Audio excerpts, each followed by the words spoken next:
Okay, so season 2 of Love and Listings. I didn't think this was going to happen, but apparently it did. So let's get into it. Ain't it obvious? I just got the check for depositing. $750 for the sound wave to get it processed. Won't stop till that shit weighing down my pockets. My main thing's to my main thing, she a blossom. When she ease the pain with the brain, she a doctor. She open up, then a thing thicker than the plot gets. Swear that shit is awesome. Sight for the optics. Young nigga on top, Nike's all I'm rocking. So that all they see is checks from where the head to where the socks fit. No logo on the bifocal, flicking no roach tips. Won't even show my face until all the shows book. Need the cash in advance, leave them all so shook. I'm the guy they chosen. Rise up like the rose and put them on a poster. All the way up in the sky where the stars posted. Sip it on that rose, I put it down on coasters. Stack francs from the waves till I own the ocean. More praises for the sayings, let it all soak in. They like, hey, that shit is flame, bitch, I know I rode it. Going tight. Hey everybody, welcome back to my channel. This is EBBIE with EBBIE Reviews, and this is going to be my review for Love and Listings Season 2, Episode 1. I'm sure it had a title, but I don't know if I wrote it down. Hold on, let's see. We back. That's what I'm naming it. I don't know what the hell the name is. I'll put it on the thing. But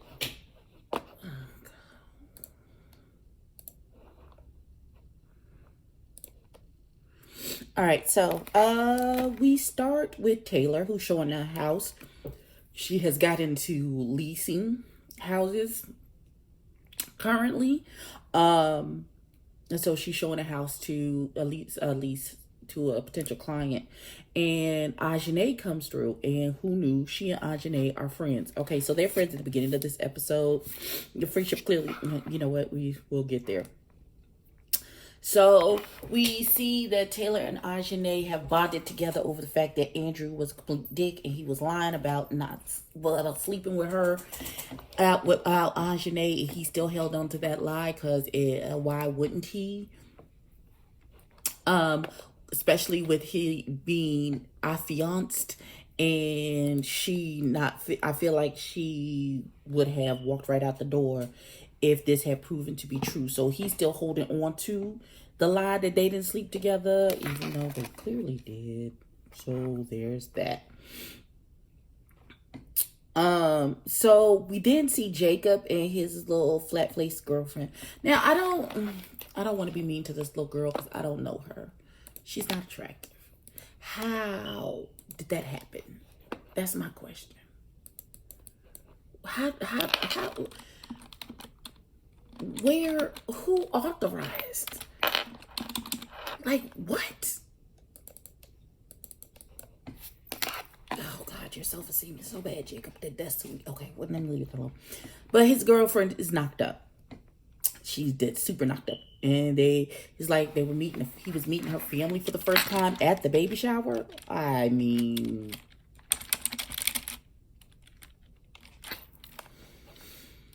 I guess that's how they do these days. Listen, I don't think your meeting of your girlfriend, baby mama's family should be at the baby, like maybe some distant relatives, but like the local. I'm mind my business, because that's, you know what, we'll come back around to that as well. We then go to Sam, Zach, and Eric. They're golfing. Sam has gotten into the development part of real estate, so she is doing bigger things currently, and everything's going well for her. She's still pressed about Zach. Zach is still pressed about her. I have never put more rolling eye emojis in a set of notes. Like, I don't never, listen, can you see every time, can you see when I, normally it's probably about Zach and Sam where there's a rolling eye emoji. And listen, on my notes, listen. Whatever. So, they still playing that game, that are we, aren't we, what we doing, what's happening, what it is, what's going down. So we did go to Zach, who's showing Vivica Fox a house. She didn't particularly care for the particular house that he showed her. But he did get a gauge of some of the things that she definitely does not want versus what she does want in a home. So, let me tell you the messy. So Apparently, Zach has been sending voice notes to Sam about, oh, I wanted to kiss you, blah, blah, blue, blue, blue. And so instead of keeping her private business to herself, she decides to share with the class with Eric and Sarah, how his voice notes to her, personal voice notes to her, as anyone else's business is beyond me. But okay, fine. And they messy asses. Lord. So Sarah has a dog, and her and Sam are still close.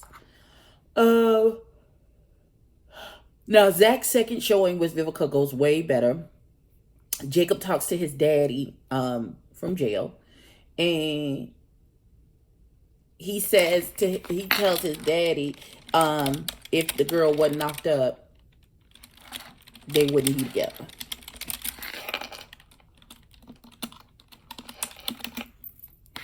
All right.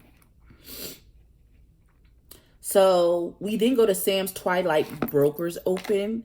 That's when you show like a house at night instead of during the day. You're open during the evening time. Jacob and Taylor are going to the open together. He is adamantly denying the fact that he's going to get engaged to this girl. He's going to marry this girl who's having his baby. That's not what he wants. That's not what he foresees for himself.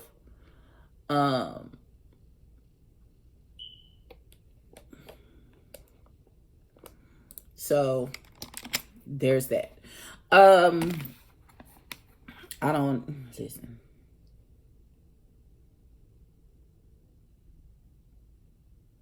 So Ajane has effectively been avoiding Andrew. She don't want nothing to do with him. She don't want to talk to him. She don't want to be in the same room with him. Because their situation where she thought something was happening between them. Why you thought that when he was already engaged to someone else, I don't know, but I digress. She really thought that there was going to be something, and then when he denied her and having anything to do with her, she was really hurt. So at this point, she's like, I'm gonna pick my battles. I really don't want to. I don't want to deal with him in any way, shape, or form. I'm picking my battles because, you got to be able to get along with everyone. And this is a small community. You got to be able to get along. And if you have this big confusion and delusion with this one person, it could cause you to have an issue with her career. And she's just getting started. So she really doesn't need this popping up again over and over again. And by confronting him and stuff. However, her friend Taylor doesn't see it that way. The way she sees it, I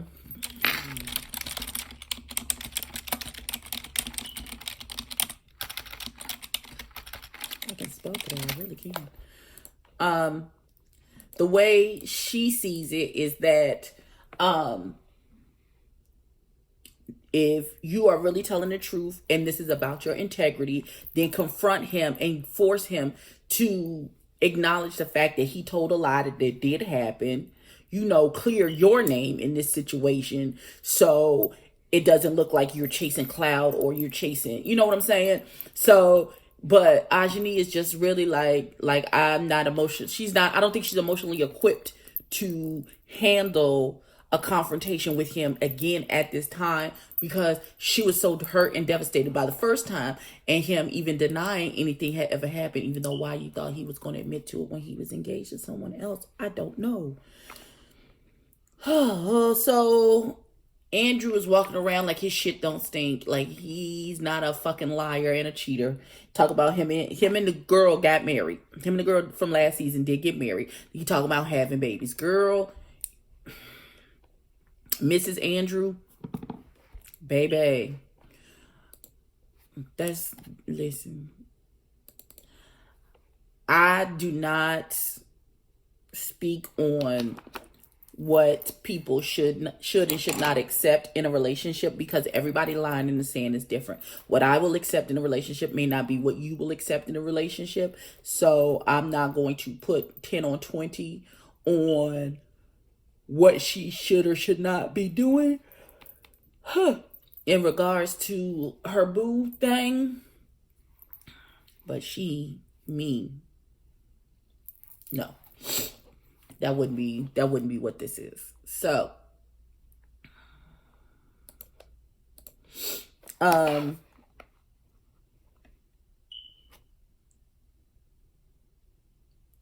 Eric and Sarah's messy ass during the Sam's Twilight Brokers Open walk up on Zach and be like, so you send in, so Sam showed us, played us the voice notes. What's going on? What y'all doing?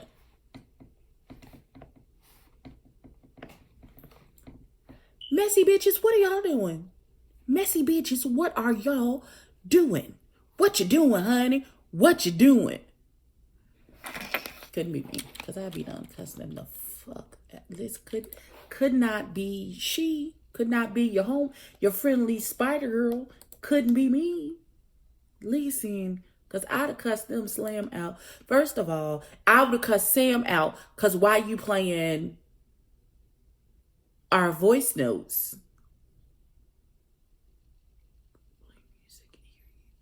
Okay.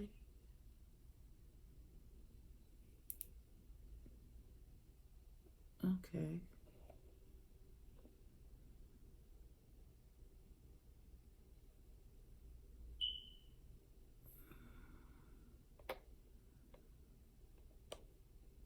Really?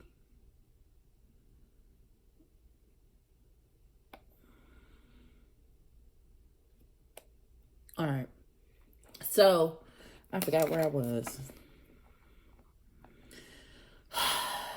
So, but Zach says, yeah, I sent the voice note because I meant it when I sent it. So, that's what it is.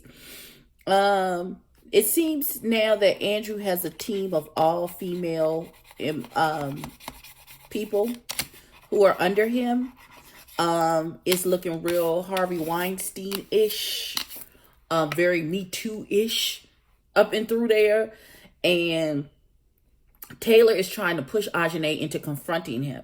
She was like, I left that brokerage with him because off the strength of what you said, you should confront him and clear your name. And Ajane is just like, I don't want to do it. I can't do it. Like, and fuck you for trying to push me into this. And they get into a little squabble and she walks off.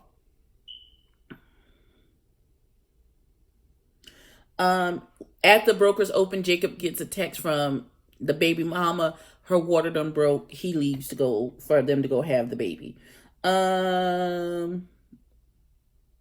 That is pretty much how the episode ended. Listen, I'm going to try my best to make it all the way through this season. I know at the end of the last season, it just got to be too much.